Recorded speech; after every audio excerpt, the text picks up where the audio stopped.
নাম ঘোষণার পরে একে একে দলীয় কর্মী সমর্থকরা তারা আসছেন প্রার্থীর সাথে দেখা করতে এবং ফুলের তোড়া বিভিন্ন ধরনের তারা অভিনন্দন সঙ্গে নিয়ে আসছেন অভিনন্দন জানানোর জন্য।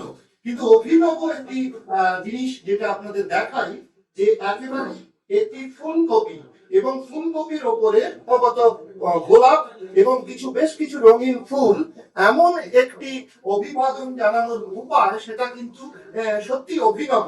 এই ভাবনা কেন এলো? এই ভাবনা কারণ আমরা জিনিসপত্রগুলো নিয়ে কিছু সময় ফুলগুলো নষ্ট হয়ে যাবে, কিন্তু আমরা যেটা আমরা খরচ করছি সেটা যাতে মানে অপচয় যাতে না হয় সেই জন্যই এই ধারণা নিয়ে আসে।